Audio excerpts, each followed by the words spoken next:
The frigid air of a January night in 2016 enveloped the serene atmosphere of a Greensboro, North Carolina apartment complex, as if whispering secrets. But one thing was certain. Tyarra Williams, a remarkable young woman of only 19, had disappeared without a trace. The lingering sound of her laughter haunted those who knew her. Her dreams and aspirations were now intertwined with the enigma of her vanishing. The unsettling silence that followed her disappearance was louder than any spoken word, a deafening testament to her mysterious departure and an immediate call to action for those who loved her. Welcome to No Tears for Black Girls, a true crime series created, written, and produced by award-winning writer John Reedberg and hosted by Samantha Paul. Tyarra was born on June 18, 1996, and grew up in a loving and tight-knit family. Her nurturing nature was evident from a young age, with her taking on a motherly role to her younger brother Cannon. Even as she grew older, Tyarra remained empathetic and caring towards others, sometimes sacrificing her needs to avoid conflict. When her parents divorced when she was 7 years old, Tyarra stepped up to help her single mother, which continued into her teenage years. She excelled in school and knew what she wanted to do with her life after taking an early childhood education class in her junior year.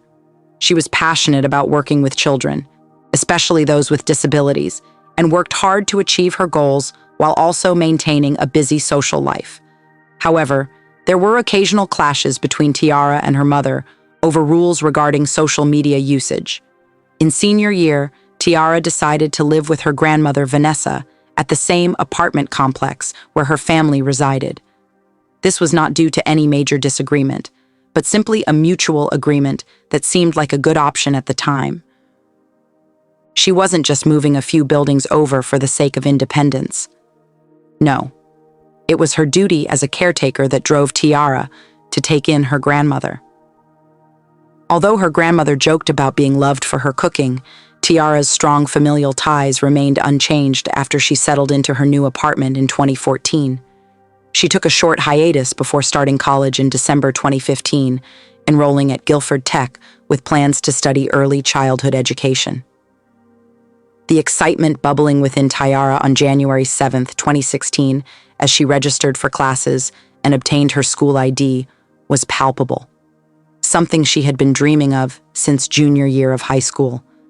Her passion for caring for others guided her career choice, and now, with everything falling into place, she couldn't wait to go shopping for textbooks and supplies the next day with her mother and boyfriend Aaron, who lived in the same Stony Brook complex.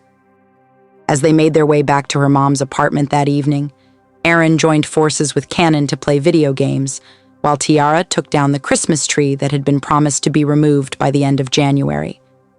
She diligently began the dreaded task. Despite its universal loathing, she remained in high spirits. That's how elated she was with her day's progress. After finishing the Christmas tree, Tyarra, Aaron, and Cannon returned to their grandmother's apartment for dinner. As the night wore on, they settled in on the couch for some quality time together. While Tyarra was glued to her phone as usual, the boys watched football. However, around 8:30 p.m., Tyarra suddenly stood up and announced that she was meeting an old friend named Travis. Neither Cannon nor Aaron recognized the name. It seemed that Tyarra had never even mentioned this person before. But she assured them she would only be gone for an hour before returning to spend more time with Aaron. The three of them walked out to the parking lot, and Tyarra set off on foot. She was wearing a pink shirt, black North Face jacket, Levi jeans, Jordan sneakers, and a royal blue beanie when she left. Little did they know she wouldn't make it back home that night.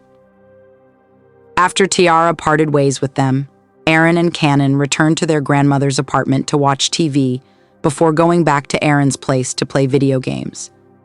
But as 9:30 came and went, there was no sign of Tyarra. Normally in constant communication with Aaron via text, the silence was unsettling. Perhaps Cannon went home at this point, and Aaron decided to stay at their grandmother's apartment to wait for Tyarra as planned. But she never showed up. Over the next few hours, Aaron repeatedly called and messaged her, but all attempts went straight to voicemail. He drifted off to sleep, confident that Tyarra would be home by morning. But when he awoke at 7 a.m. for his appointment, her absence was still palpable. Despite multiple attempts to reach her, there was no response. As his worry escalated, he rushed to Tyarra's grandmother's house and shared the news that she was missing. Panic immediately set in. Her purse and ID were left behind, as well as her phone charger. It seemed she never made it home the previous night and had not packed anything for an extended absence. Tyarra's grandmother also tried to contact her with no success, so she alerted Danielle, who knew something was wrong because Tyarra was always responsible and in constant communication with her loved ones. Her phone was essentially glued to her hand, and she always carried a charger. The fact that her phone was dead and she didn't bring a charger raised red flags for Danielle. By noon, when Tyarra still hadn't returned, Danielle sought out Aaron for answers since he had been one of the last people to see her. He mentioned Tyarra had plans to meet up with someone named Travis, whom he assumed was a longtime family friend, but Danielle claimed they knew no one by that name. In a desperate attempt to find answers, Danielle scoured Tyarra's Facebook profile and friends list, but found no one matching the name of Travis. She then turned to private messages and discovered Tyarra had been secretly communicating with an ex-boyfriend throughout the week leading up to her disappearance. It became clear that this mysterious Travis was likely just an alias for her ex-boyfriend, whom her family did not approve of due to his bad reputation. Despite initially being drawn to him for the thrill factor, Tyarra eventually wanted nothing more to do with him, as their values clashed. However, it seems he continued to pursue her relentlessly, in hopes of winning her back. In her mother's words, every time they thought this man was gone for good, he would unexpectedly resurface. The messages between Tyarra and her ex revealed that she was never the one initiating contact. He relentlessly pursued her, and being the kind-hearted person she was, it was difficult for her to completely ignore him. She held on to a naive hope that she could still be friends with everyone, but he wouldn't take the hint and continued to linger. It was concerning, considering he may have been the last person to see her before she disappeared. Her family clung to the belief that she had simply run off without telling anyone, maybe to a friend's house. But by 8 p.m. that night, when there was still no sign of her, Tyarra was reported missing to the police department in Greensboro. The police arrived at the apartment complex immediately and also felt that something wasn't right. Just earlier that day, Tyarra had been excited about starting school again. It took a lot of effort to get everything sorted out. She had been seen with several friends who all agreed that she seemed happy. Combined with leaving all of her belongings behind, a runaway situation didn't seem likely. Tyarra had a strong relationship with her family and no issues with anyone else. So her mother shared with the police about this Travis guy and how she believed he was actually Tyarra's ex-boyfriend. She showed them all of their Facebook messages and suggested that he may have more information about Tyarra's disappearance. The next day, while the police were obtaining Tyarra's phone records and searching for her ex, her family took matters into their own hands and began searching for her. They couldn't sit around any longer hoping she would return on her own. They distributed flyers throughout the Stony Brook apartment complex and spoke to anyone who might have seen or heard from Tyarra. But nobody had any recollection of seeing her. How she could have vanished from the parking lot, not even a remote or quiet area, was beyond comprehension. The police had their suspicions, narrowing down the time frame when Tyarra's phone was last active and tracking its movements in the eerie darkness of the apartment complex. But just as quickly as it appeared, her phone went silent, leaving only unanswered questions. And then, they finally caught a break. Her enigmatic ex-boyfriend, still unnamed to this day, was brought in for questioning.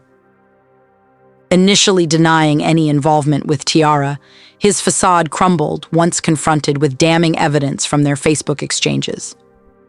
He spun a wild tale of their brief encounter in the parking lot that night, painting himself as innocent, but raising doubts in the minds of those questioning him. As they delved deeper into the investigation, even bringing in forensic experts to examine his car for any trace of Tyarra's presence, they were left with nothing. With no leads or suspects, Trey was cleared of any involvement and left devastated by the news of Tyarra's disappearance. It seemed that everyone close to Tyarra had been questioned and ruled out, leaving investigators stumped and grasping at straws. There were no cameras to capture her movements, no car to escape in, no messages to anyone else asking for help. She was mere yards away from her own home.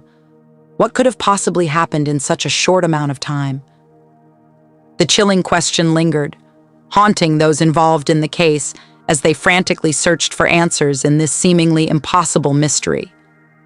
In a flurry of activity, the case was handed over to the Crimes Against Persons Squad on January 11th, the very day Tyarra Williams was supposed to embark on her college journey. Residents were interviewed, and every inch of the surrounding woods, creeks, culverts were meticulously searched for any sign of the missing 19-year-old. Despite numerous sightings reported by residents in the community, including one from a tired sanitation worker who claimed to have seen a disoriented girl in High Point, North Carolina, Tyarra remained elusive. Meanwhile, her family and friends clung to their faith and tirelessly spread word of her disappearance through billboards, flyers, and social media posts. The search continued with no updates from Greensboro PD, but the family refused to lose hope. As they waited anxiously for any news, they leaned on each other and their belief in miracles, hoping that this day would bring a miraculous reunion with Tyarra. The distance between High Point and Greensboro is a mere 20 minutes, or about 17 miles. This would be the first major city one would encounter on the westward highway from Greensboro. But for Tyarra to reach this point, she would have needed someone else's assistance. Another possible sighting of her in Greensboro was reported by a woman on Textile Drive, just 8 miles from her apartment. However, this road was simply a quiet residential area, and it seemed unlikely for anyone to be walking there unless they lived nearby. Although these sightings were never confirmed, they left family members grappling with a terrifying possibility: that Tyarra had fallen victim to human trafficking. Now, Greensboro itself is not without its dangers, as crime rates are relatively high in certain areas. What's more concerning is the prevalence of major highways near the complex where Tyarra lived, making it an ideal spot for traffickers. And if that wasn't chilling enough, there was another tip that surfaced, claiming that Tyarra's body could be found in the back of a tractor trailer at a nearby lot. Police and her family wasted no time searching every trailer on the lot, but unfortunately, came up empty-handed. It's unclear if this was just a cruel prank or a mistaken report, but either way, it must have been excruciating for her family to comb through such a distressing scenario. On February 8th, authorities returned to the vicinity of Tyarra's complex for another thorough search. With no leads pointing them elsewhere, it appeared increasingly likely that foul play was involved in her disappearance. As searches continued into spring after culverts thawed out, family members kept her memory alive through Facebook posts and flyers. Then came a shocking development at the end of February. Tyarra's ex-boyfriend, Trey, was found fatally shot outside his own apartment. The tragic turn of events forced investigators and loved ones to consider the possibility that the two cases were connected. Perhaps she was embroiled in something, or he had discovered damning information. The thought was chilling. It could be that she was caught up in something sinister, or he had stumbled upon a dark secret regarding her disappearance. His housemate met his untimely end over a petty argument, but it only served as another painful reminder of Tyarra's absence. She couldn't attend the funeral of someone she deeply cherished. The following months were subdued, with minimal leads and hindered search efforts due to inclement weather. But everything changed in April 2016, when Danielle received an unexpected Facebook message that reignited the investigation. The message came from a server at a Waffle House in Jessup, Georgia, nearly 400 miles from Greensboro. If trafficking was involved, it wouldn't be surprising for Tyarra to end up there. The server claimed to have seen Tyarra several times with a group of people, but it seemed like she didn't belong with them. She appeared uncomfortable and distant, avoiding eye contact and not interacting with the others. Tyarra's grandfather, Daryl, immediately drove 6 hours to Georgia upon hearing this information. He staked out the Waffle House for days, hoping to catch a glimpse of Tyarra and bring her home. However, the person never returned. Despite this setback, the server remained adamant that she had indeed seen Tyarra and urged Daryl to keep searching the area.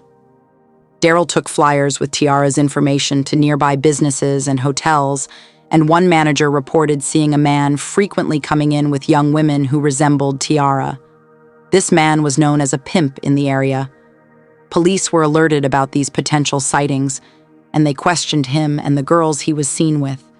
In the end, it turned out not to be Tyarra, but rather a girl who bore a striking resemblance to her. As reports of sightings flooded in from the local Waffle House and hotel, it was all just a cruel trick played by a doppelganger. But the community's relentless efforts to find Tyarra, even from far away, gave me a glimmer of hope for humanity. The tips kept pouring in, some suggesting she had fallen victim to human trafficking. Sightings came from all corners of the country and various towns. People claimed to have seen her in advertisements on Craigslist and other dubious places, yet no one could ever find her or verify these leads. And as for those who may have been her actual captors, they were always on the move, constantly shifting their prey around like pawns on a chessboard. In a desperate bid to find his granddaughter, Tyarra's grandfather took matters into his own hands. He traversed the nation, visiting known trafficking sites, shady motels, and underground dens, fearlessly rubbing shoulders with dangerous individuals and offering generous cash rewards everywhere he went. Having been a bail bondsman in his past life, he knew that persistence was key. If you keep asking, someone will eventually crack. So he would enter these seedy establishments with bundles of cash in hand, setting a time limit for anyone who may be withholding information. Either hand over Tyarra and claim the reward, or lose out on your chance forever. He was convinced she was being held somewhere against her will, and the authorities supported him wholeheartedly. Tyarra's family had built a strong relationship with law enforcement.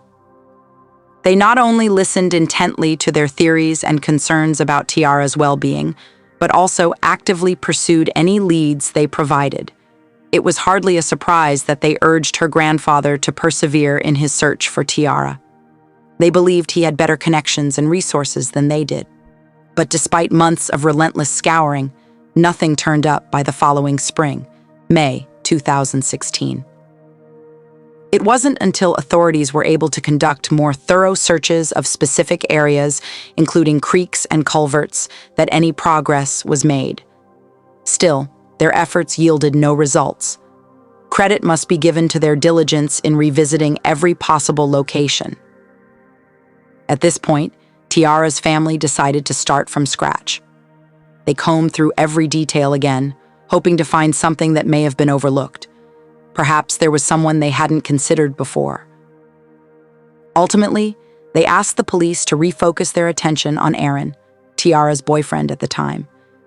It always struck them as odd that he never questioned or tried to prevent Tyarra from meeting another man that night.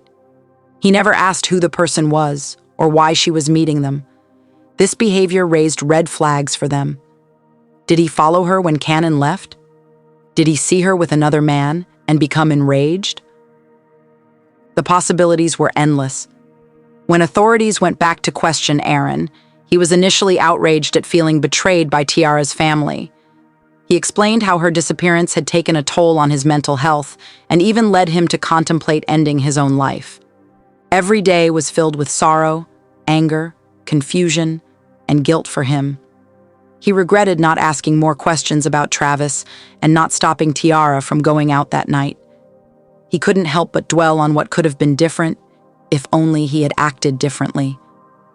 He made his case to the authorities and her family once again, insisting that he genuinely believed he was calm and agreeable, the perfect boyfriend who didn't possess any jealousy or control. He had faith in her, and it backfired terribly. Although initially hurt by the family's suspicions and their suggestion to look into him, he understood their concern and cooperated with the police fully. In the end, they were able to clear him of any involvement. On June 13, 2016, a new lead emerged, possibly the last significant tip regarding Tyarra's disappearance. This time, it came from a family member who claimed to have seen Tyarra in a DMV parking lot in Greensboro. The interaction was strange. When the family member called out Tyarra's name, the person stopped and turned around, claiming not to know her, but offering prayers for her well-being. This raised red flags for authorities, as it seemed this individual may have known something about Tyarra's whereabouts. After obtaining surveillance footage from the DMV and showing it to Tyarra's mother, it was determined that the woman in the video was not Tyarra. It was another heartbreaking disappointment in a case filled with potential leads. Despite continued efforts from Tyarra's family through social media and occasional media coverage, there has been no major breakthrough in the case. In the meantime, Tyarra's loved ones continue to wait and hope for answers in this ongoing nightmare. Our hearts are heavy with hope for Tyarra's safe return. Thank you for tuning in to No Tears for Black Girls. This series is skillfully crafted by acclaimed writer and producer John Reedberg with the guidance of unapologetic host Samantha Paul. Catch new episodes every Tuesday and Thursday on all major podcast platforms. You can listen anywhere, anytime. And if you truly enjoy our content, please leave a 5-star rating and positive review. Remember to stay loved, stay blessed, and stay safe.